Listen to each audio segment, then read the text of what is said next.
My name is Margaret Bennett, and the night I heard my grandfather's voice after he'd been gone a week was the night I learned what he meant by keeping the family fire. It came from a dusty Polaroid camera, his old one, the kind that clicks loud enough to make your heart stop. I was alone in his farmhouse when it went off by itself, and out came a picture I hadn't taken. In it, the fireplace was burning bright, though I hadn't lit a single flame. That was the moment I knew something of him still lingered here, and that this house wasn't done with us yet.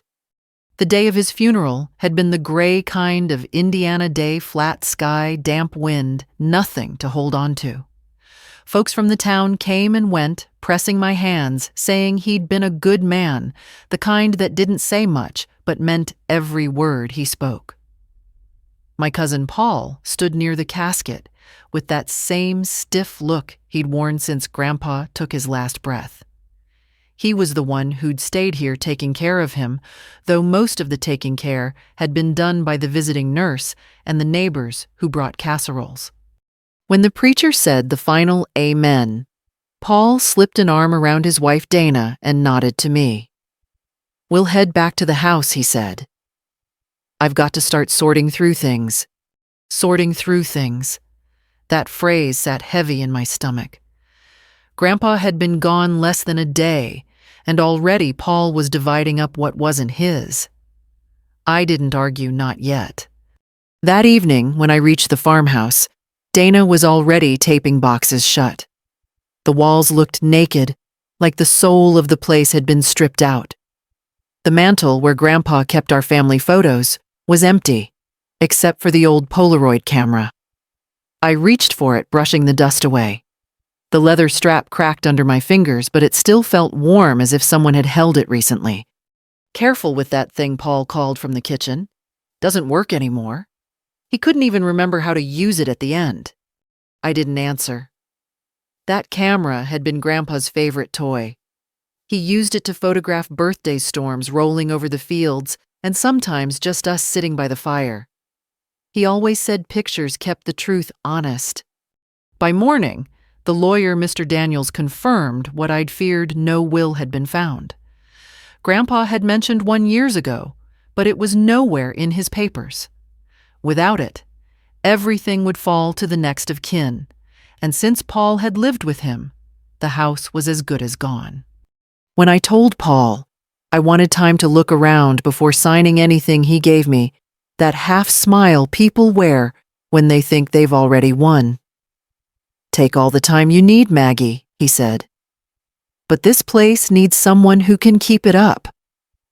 Grandpa wanted it that way. He wasn't wrong about that last part. Grandpa had wanted someone to keep it up, but I doubted he meant it the way Paul did. That night, I stayed in the spare room upstairs, the one that smelled faintly of cedar and tobacco. Outside, the wind made the shutters rattle. I couldn't sleep. Around midnight, I went downstairs for tea, and that's when I noticed the fireplace. Someone had tried to light it but hadn't cleaned out the ashes. I knelt to sweep them, and there, half buried in the soot, was a small folded note scorched at the edges. The handwriting was unmistakable, Grandpa's. "Whoever keeps the family fire keeps the house." The same words he'd said my whole life, like a riddle none of us had ever solved. I sat staring at that note for a long time, listening to the creaks and sighs of the old house. Maybe it was just grief playing tricks, but I swear I heard something upstairs. A shuffle. A faint click. I looked toward the hall, my heart pounding.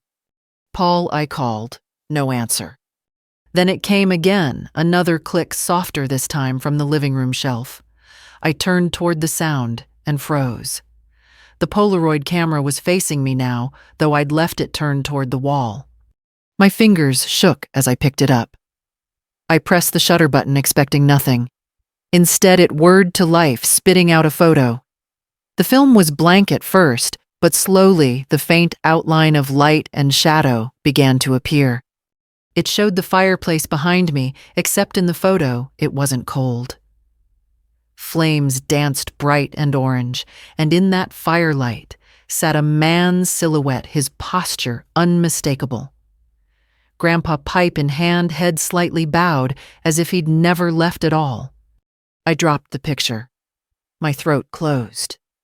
"This isn't possible," I whispered. The house went utterly still. I could smell wood smoke even though no fire burned. I picked the picture back up and held it close to the dying lamplight. At the bottom, written in faded ink, were 6 shaky words. "The truth is in the fire." The kettle on the stove whistled, making me jump. When I turned back, the air in the room felt heavier, almost expectant, like the house itself was listening. I didn't sleep that night. I sat by the fireplace until dawn, staring at that photograph, at the shadow of a man who had taught me what family meant. Paul might hold the papers, but I had something stronger.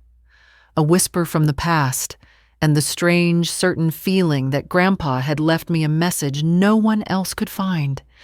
And when the morning light finally came through those lace curtains, I looked at that Polaroid camera and said aloud, "All right, Grandpa, I'll keep the fire." The next morning, I drove into town with the Polaroid camera riding on the passenger seat beside me like an old friend I didn't quite understand. The roads were slick with last night's rain, and every barn I passed looked grayer than I remembered. The coffee at Mayfield's diner tasted like burnt dust, but it was the only place open early enough for people who still worked the land. Mr. Daniels met me there, hat in hand, glasses fogging up from the steam of his cup. "Morning, Margaret," he said. "Rough week, I know." He'd been my grandfather's lawyer for 40 years. If anyone knew about a will, it'd be him. I slid into the booth. He told me once he'd written one, I said quietly. Said he wanted things fair. Daniels sighed, pulling a folder from his briefcase. If he did, it wasn't filed. "I've checked every record in the county. No will, no witnesses. Without it, the estate passes to the next of kin. That'd be you and Paul. But since Paul was living there—" "I know," I said, finishing for him. "He gets everything." He nodded, the kind of nod that said he hated the rule but couldn't bend it. "You could contest it," he added softly. "But it'd be ugly, and you'd need proof." Proof! That word hung in the air between us like a dare. When I got back to the farmhouse, Paul was on the porch, hammering a "For Sale by Owner" sign into the yard. My stomach twisted. "You can't just sell it," I said. "The house isn't even legally yours yet." He leaned on the hammer, his face calm in that infuriating way. "Someone's got to make decisions, Maggie. You don't even live here. You've got your life somewhere else." "This house is family," I said. "Family doesn't pay property tax." I could have slapped him. Instead, I turned and walked inside. The rooms felt smaller already, as if they'd shrunk around his intentions. The scent of lemon cleaner mixed with dust, the smell of things being erased. In the corner of the living room, a cardboard box sat open, filled with Grandpa's tools. The hammer with the worn handle. The wrench with his initials scratched in. Dana came in, wiping her hands on a towel. "We're just sorting through what's usable," she said sweetly. I nodded, trying not to show the storm rising in me. "Mind if I look around the attic?" She shrugged. "Nothing up there but junk." The attic stairs groaned under my weight. Dust hung like fog in the slanted light from the single window. I moved boxes labeled "Christmas Toys Junk" until I found an old trunk with brass corners. Inside were family photos, brittle letters, and a bundle of negatives, hundreds of them. The Polaroid camera had been busy once. Grandpa had photographed everything: the harvest, the pond, even Paul and me holding sparklers when we were kids. I smiled for the first time in days until I noticed something strange. In the corner of one picture, Grandpa was holding a small envelope with the word "Will" written across it. My heart pounded. If he'd photographed it, he must have meant to keep a record. I flipped through more pictures. In several, He was in the same chair by the fireplace holding that same envelope. It wasn't coincidence. It was a trail. The house creaked, and for a second, I thought I heard the faint click again, the sound the Polaroid made when taking a shot. I turned sharply, but nothing moved. Only the curtains swaying with the breeze from a cracked window. That night, I sat by the fire again. The photo with the words, "The truth is in the fire," lay on my lap. Paul and Dana had gone into town probably to brag about their new property. I stared at the embers until my eyes watered. I whispered, "Where did you hide it, Grandpa?" Something in the flames popped, sending up a small shower of sparks. One ember drifted out and landed on the hearth, glowing against a loose brick. The corner of it was chipped darker than the rest. I ran my hand along the seam. It moved barely. My pulse thudded in my ears. I wedged the poker into the gap and pulled. The brick came loose, revealing a hollow space behind it. My breath caught. Inside was a small metal box wrapped in a flannel shirt, stiff with age. I dragged it out and set it on the floor. My hands shook as I opened it. Inside were receipts, a photo of my grandmother holding a newborn baby me, and at the bottom, an envelope yellowed with time. Last Will and Testament of Harold Bennett. The words blurred as my eyes filled. I could almost hear him saying, "Keep the fire, Maggie. Don't let it die out." Before I could read it, the crunch of tires on gravel made me jump. Paul's truck. He came in through the back door, footsteps heavy. "You shouldn't be here this late," he said, voice thick with suspicion. I slid the envelope into my coat pocket. "Just cleaning up a bit," I lied. His eyes narrowed. "You find something?" The flames behind me crackled louder, almost answering for me. I smiled, calm as I could manage. "Just memories, Paul, that's all." When he left, I exhaled for the first time in minutes. I looked down at the envelope, its seal unbroken. I whispered, "Grandpa, what did you want me to see?" I didn't open it yet. I wanted daylight for that. The fire burned low, and in its light, the Polaroid camera gleamed faintly from the mantel. I reached for it and pressed the shutter once. Click. The photo slid out slowly. It showed the same fireplace, but in this one, the loose brick was already gone. I didn't sleep much that night. I sat on the couch until dawn, watching the photograph fade into clarity under the soft orange light of the fire. There it was again, the fireplace, the same missing brick, and just above it, Grandpa's chair. Only this time, his pipe rested on the armrest. I knew I hadn't left it there. By morning, I couldn't wait any longer. I brewed a pot of coffee, grabbed the envelope, and drove to town with a pounding heart. The fog was low, the air heavy with that smell of wet hay and asphalt that always follows rain. I parked outside Mr. Daniels's office, tucked between the barber shop and the old insurance agency that no one seemed to visit anymore. He looked up from his desk when I walked in, the bell above the door giving its tired ring. "Back again, Margaret," he said. I held out the envelope. "I found this in the fireplace."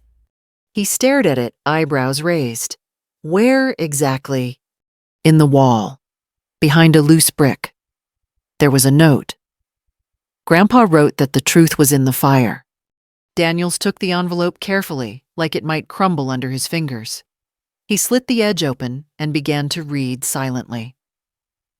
After a long minute, he exhaled and looked at me. "This is the real thing. It's signed, witnessed, notarized, everything." I felt my knees go weak. "So that means..." "It means the property, the savings, everything he listed go to you." I closed my eyes, hearing my heartbeat in my ears. A strange mix of relief and guilt washed over me. Paul would never accept this quietly. When I drove back, his truck was already in the driveway. He was standing by the porch railing, arms crossed. "You went to see Daniels." "Yes." He studied me, his jaw tight. "Find what you were looking for." I held his gaze. "I found Grandpa's will." His face went pale. "That's impossible." "It's not. It was hidden in the fireplace. He left everything to me." For a second, I thought he might lunge at me. Instead, he laughed a short, bitter sound. "You expect anyone to believe that you just found it in the wall after all this time?" I didn't answer. I just handed him a copy of the letter Daniels had made. "He'll confirm it. You can call him yourself." Paul looked down at the paper, his fingers trembling. "You think you deserve that house I was here. I took care of him." "I know you did," I said softly. "But that's not what he meant by keeping the fire. You were here for his body, Paul, not for his spirit." He stared at me as if I'd spoken another language. "You always thought you were his favorite. You never saw how much he depended on me." "I saw," I said. "I just didn't confuse care with control." He turned away, pacing. "You can have your piece of paper, but that house won't stand for you. It's mine." Before I could reply, Dana came out onto the porch, her hair still wet from the shower. "What's going on?" she asked, looking between us. "Your cousin here thinks she's found a miracle," Paul said. Dana's eyes narrowed. "What's in the envelope?" "Grandpa's will," I said. She let out a sharp laugh. "You're kidding. He didn't leave a will. Everyone knows that." "I have proof." Dana's tone turned cold. "You really think a piece of old paper can change everything?" "It already has." She shook her head, muttering something under her breath, and went back inside. Paul stayed on the porch, staring at the horizon like he wanted to punch the sunrise. When he finally spoke, his voice was small. "I just wanted to keep the place, that's all." I nodded. "Then help me keep it the right way." He didn't answer.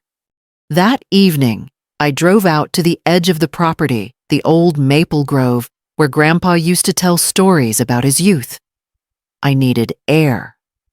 I needed quiet. I sat on the hood of my car and listened to the wind hum through the branches. I thought about Grandpa, how he'd never raised his voice, never argued over things that could be fixed with time. When I returned to the farmhouse, the front door was slightly ajar. My stomach dropped. I stepped inside, calling Paul's name. No answer. The living room was dark except for the dying glow of embers. Then I saw it, the Polaroid camera lying on the rug facing up. I picked it up and pressed the shutter just to see if it still worked. Click! A picture slid out. I waited, heart racing, as the image developed. It showed the same fireplace, but the box, the envelope, everything inside the wall was gone. Instead, a faint figure sat in the chair again, blurred by the firelight. Grandpa. His head was turned toward the camera. This time, his eyes almost looking into mine.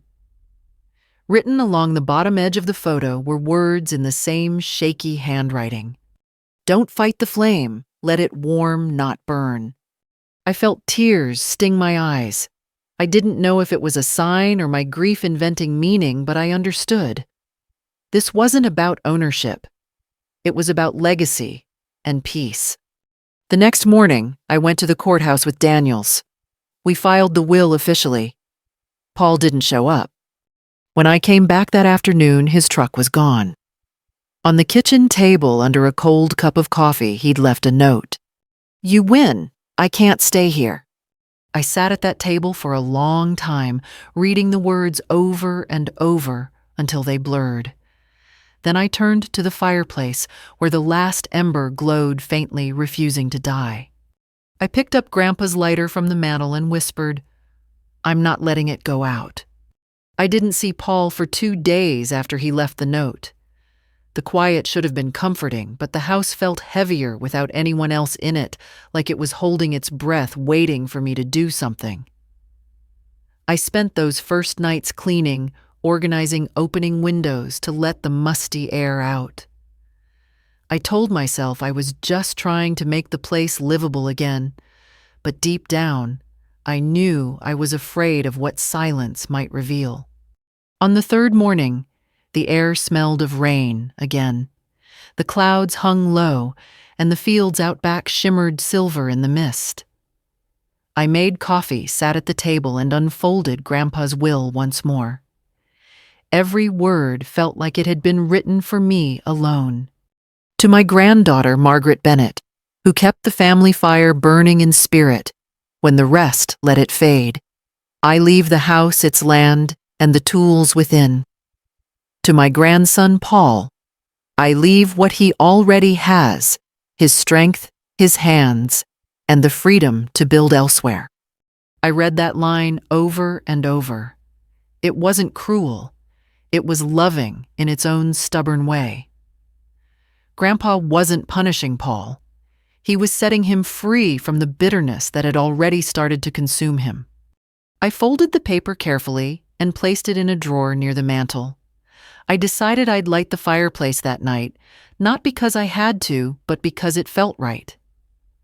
Grandpa always said, "A fire made a house, remember it was a home." As dusk fell, I gathered kindling from the shed. The sky turned violet, and the first drops of rain began to fall. When I stepped inside, the old wooden floor moaned under my wet boots, and for a split second, I thought I heard another pair of footsteps echo behind mine. I froze, listening. Only the steady ticking of the kitchen clock answered. I lit the fire. Flames curled upward, crackling like a sigh of relief. The warmth crept across the room. The Polaroid camera sat on the mantel, its lens catching the orange glow. I whispered, "All right, Grandpa, the fire's back." The photograph I'd taken before his blurred silhouette by the flames still rested beside the camera. I set it upright, and as I did, I noticed something I hadn't before. In the background of that photo, beyond the chair, there was the faint reflection of someone else standing near the window. I stared at it for a long time. It couldn't be me. I hadn't been anywhere near that spot when I took the picture. The figure looked like a man, but younger, broad-shouldered. I didn't want to believe what I was thinking, but part of me already knew. Paul. That night, I couldn't rest. The sound of the rain against the windows grew louder, steadier, until it blended with the popping of the fire. At some point, I must have dozed off on the couch because I woke to a crash from the kitchen. I jumped up, heart pounding. The back door was swinging open. Wind and rain whipped inside. Paul stood in the doorway, drenched and trembling, a half-wild look in his eyes. "You shouldn't have done it, Maggie," he said hoarsely. "You shouldn't have filed that paper." "Paul, you took it all," he said, stepping closer. "Everything. You couldn't just leave it alone." I backed toward the fireplace, keeping my voice calm. "It wasn't about taking anything from you. You know that." His eyes darted to the flames, then back to me. "You think that paper makes you better than me?" "No," I said quietly. "But it makes me the one who listened." For a moment, neither of us moved. The rain hissed against the windows. The fire crackled. Then Paul's shoulders slumped, and all that anger seemed to drain out of him, leaving something else behind: grief. "I tried, Maggie," he said, voice breaking. "I tried to make him proud. He never said it, not once." I felt my throat tighten. He didn't know how. "But he saw you, Paul." "He did." He shook his head, sinking into Grandpa's old chair. "I sold half the tools already.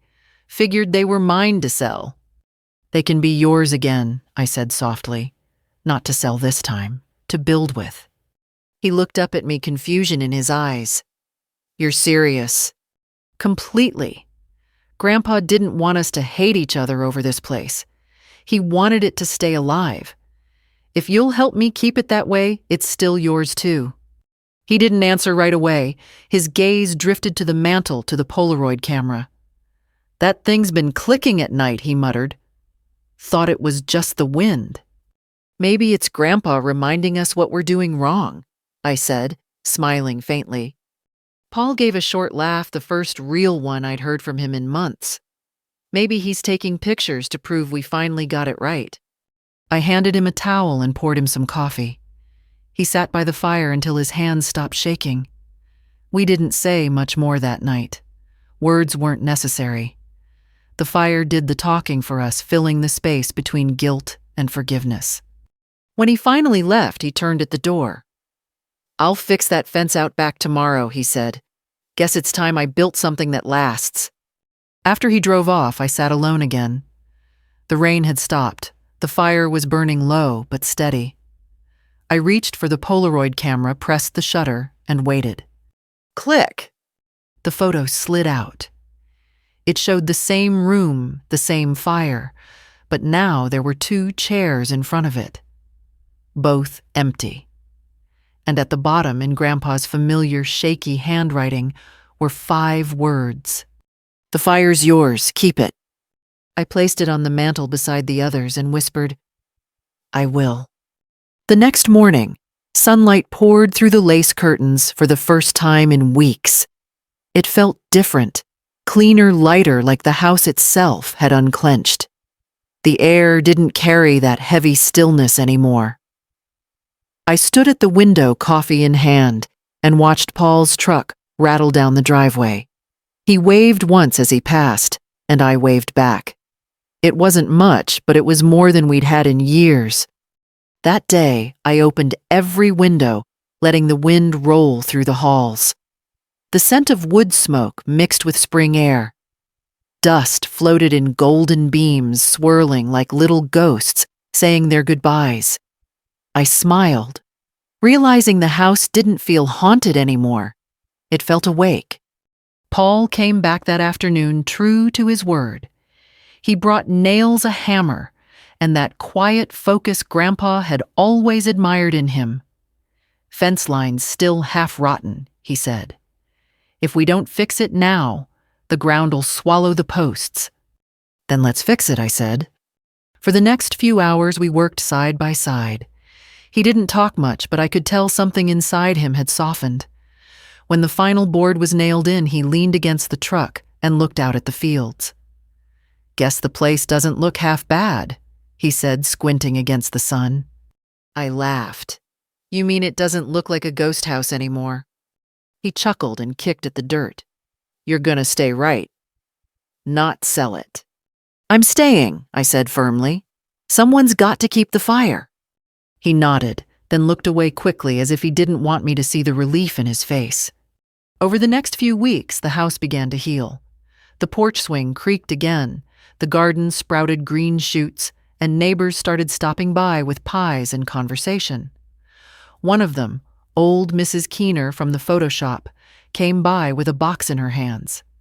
"Found this when I was closing up the shop," she said. "It's your granddad's last roll of film. Been sitting there for years." I took the box carefully. "Thank you." That night, after everyone left, I sat by the fireplace with the box on my lap. The house was quiet, but it wasn't lonely. I unwrapped the film expecting maybe some old landscapes or blurry family photos. Instead, every picture was of the same thing: the living room, the fireplace, and a small wooden frame sitting on the mantel. But here's the strange part. The frame was empty. At first I thought it was just an unfinished picture, but the last photo made me freeze. In that one, Grandpa stood by the fireplace holding the frame, smiling. And behind him, just faintly, I could see Paul and me as children, sitting on the rug, roasting marshmallows. The date scribbled on the back was from 20 years ago. The caption read, "For when they forget." I felt something catch in my throat. Grandpa had known how easy it was for families to lose each other, to let the fire die out. These photos weren't memories. They were reminders. I placed the box beside the Polaroid on the mantel and lit a new fire. The warmth filled the room, and for the first time, I understood what he'd been trying to teach us all along. A few days later, Paul came by again, this time with his teenage son, Nathan. The boy had never been inside before. He looked around, wide-eyed. "Dad says this place used to be yours," he said shyly. "It's ours now," I told him. "But it only stays that way if we keep the fire." He looked confused, so I smiled and added, "It means taking care of each other. That's the real work." That night, Paul stayed for dinner. We ate in the kitchen like we used to meatloaf, mashed potatoes, and too much gravy. Dana didn't come, but that was all right. Healing takes time. When they left, the house felt warm again. I poured myself a cup of tea and sat by the fireplace. The Polaroid camera was still there, resting where Grandpa had left it. I hadn't heard it click in days. "Guess you've done your job," I whispered. But just as I stood to leave, a faint click filled the room. I froze, heart beating fast. The camera whirred softly and slid out a photo. I waited for it to develop. Slowly, the image took shape. The fireplace, the empty chairs, and the soft glow of firelight. On the mantel sat the frame from Grandpa's photos, only this time it wasn't empty. Inside, it was the new picture, the one I was holding completing itself within the image. At the bottom, written in that same shaky handwriting, "You kept it." Tears rolled down my cheeks before I even realized I was crying. I placed the photo back in the frame and set it on the mantel where it belonged. Outside, the wind picked up, but inside, the fire burned steady, golden alive. The weeks that followed felt like the kind of peace you don't recognize until it's been missing for years. Life settled into a rhythm I hadn't known I needed. Mornings began with coffee on the porch. Evenings ended with the soft crackle of firewood and the scent of rain on the fields. The old farmhouse, once a battleground, had become something gentler, like it was finally breathing again. Paul came by often. Sometimes he'd fix things around the place, the porch step, the barn latch, the creaking door to Grandpa's study. Other times he'd just sit quietly by the fire sipping coffee. He wasn't the same man who'd once hammered a for sale sign into the front yard. The anger had burned away, leaving only something humble, maybe even grateful. "Funny," he said one evening, rubbing his hands near the fire. "I used to think taking care of this house meant owning it. Guess I never understood what he meant by keeping the fire." I smiled. Neither did I. Not really. But I think it's about showing up. For the house, for the family, for each other. He nodded. "Yeah, showing up." That night, as he and Nathan drove away, I stayed up late reading through Grandpa's letters. They were full of small-town wisdom, some written to me, some to my late grandmother. One line stopped me cold. "Family isn't who keeps the walls standing, it's who keeps the fire from going out." I traced those words with my finger and whispered, "I hear you, Grandpa."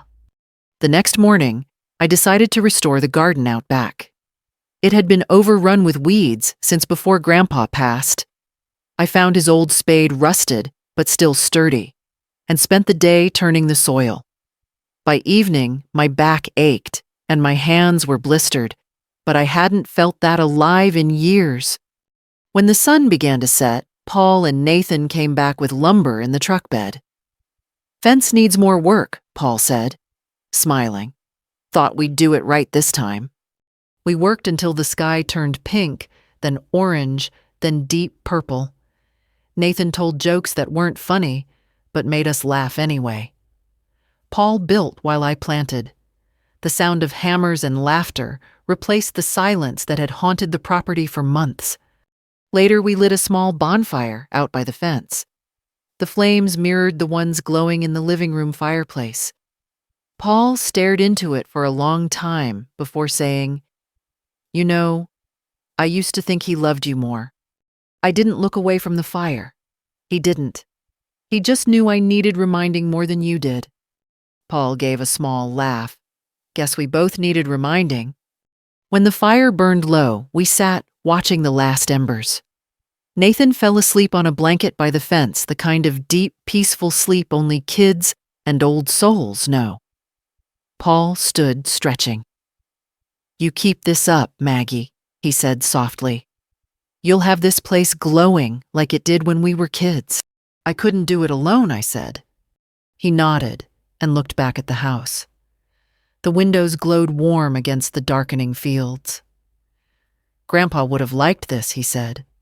"I think he does." He smiled, a real one this time, the kind that carries forgiveness in it. When they left, I stayed outside a while longer watching the last smoke fade into the night sky. Then I went back inside to my familiar seat by the fireplace.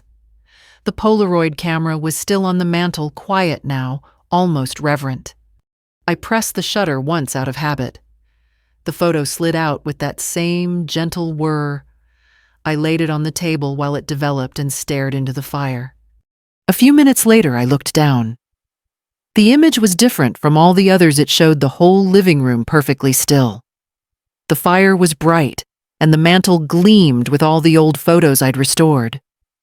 But there was something else, someone else.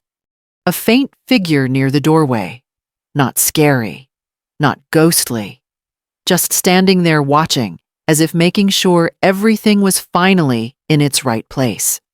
I whispered, "Good night, Grandpa." Over the following weeks, I opened the house to the rest of the family. My brother came from Michigan with his kids. My cousin Lila from Ohio brought pies and laughter. Even Dana showed up one afternoon, awkward but sincere. She handed me a jar of homemade preserves and said Paul told me I should help keep the fire. Good. I invited her in.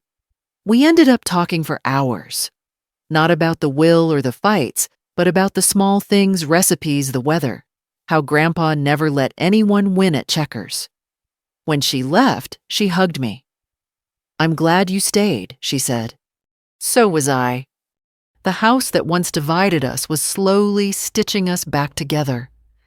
Every photo on the wall told a story, every room hummed with warmth again.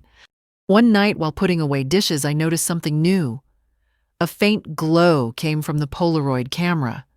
I picked it up and saw the light blinking behind the lens. It clicked once soft, slow, and a photo slid out. In it was the fireplace glowing bright as always. But this time written in bold, steady handwriting, not Grandpa's, but my own, were the words, "The fire's still burning." I hadn't written it. But maybe that was the point. Maybe once you truly understand a message, it doesn't need to come from beyond anymore. It lives in you. I placed that picture in the frame with the others above the mantel where it belonged. The fire flickered and I smiled. Months passed before I realized just how much the house had changed and how much I had too. The seasons turned slow and gentle that year.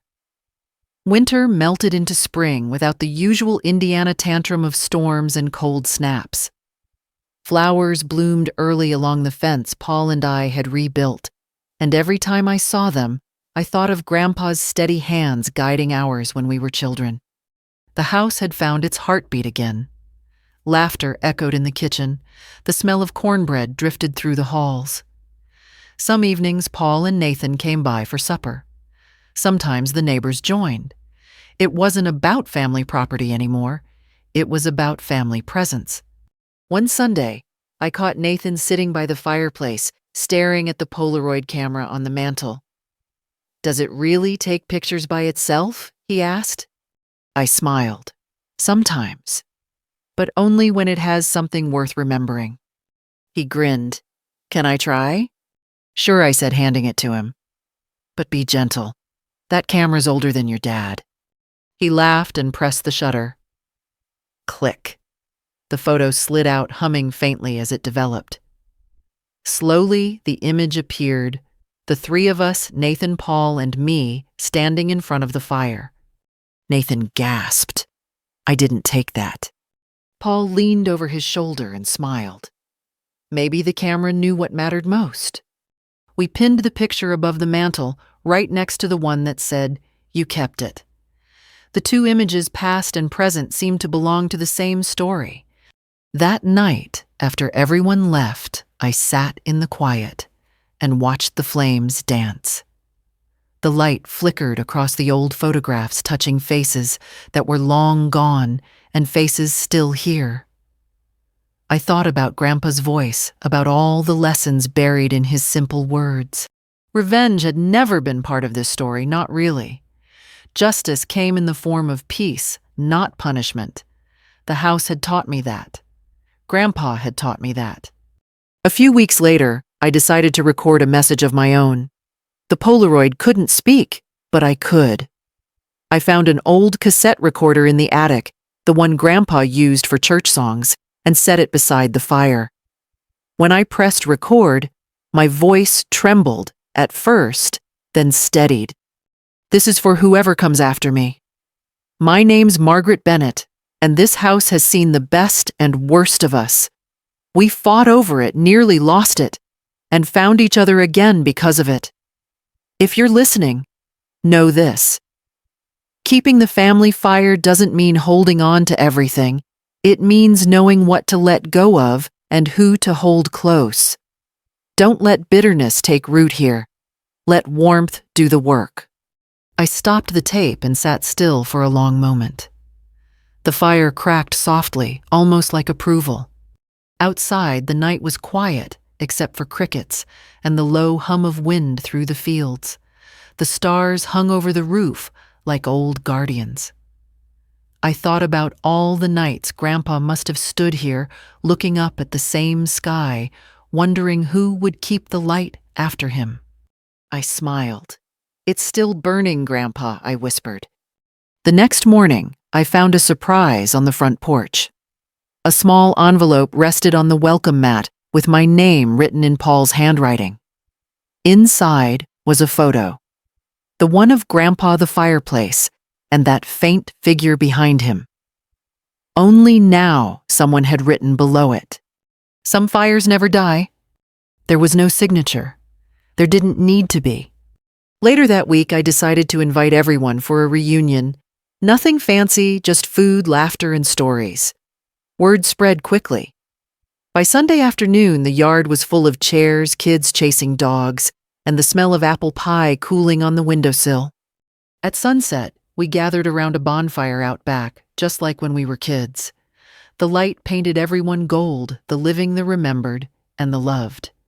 Paul raised a glass. To Grandpa, he said, and to whoever keeps the fire next. I smiled, feeling tears blur my vision. To family, I said, the kind that forgives. As the sky deepened into purple, I felt something shift in the air, a warmth gentle and familiar brushing past like a hand on my shoulder. I didn't need to turn to know who it was. When the fire began to fade, I slipped inside for one last look at the old Polaroid camera. It sat quietly on the mantel, surrounded by the photos of everyone it had brought back together. I reached for it and whispered, "Thank you." Then just before I turned out the lights, it clicked once soft, almost like a sigh. A new photo slid out. I waited for it to develop, and when it did, I laughed through my tears. It was the fireplace again, burning bright. But this time, the reflection in the glass showed everyone outside, holding hands around the bonfire. And at the bottom, written in faint, delicate handwriting, were Grandpa's final words. "Whoever keeps the family fire keeps the house." The picture trembled slightly in my hands, as if the paper itself breathed. I placed it in the frame beside the others where it belonged. Then I turned to the glowing coals one last time and whispered, "And I'll keep it, Grandpa, always." The fire popped once, sending a small spark upward that danced and disappeared into the air. I smiled, letting the warmth wash over me.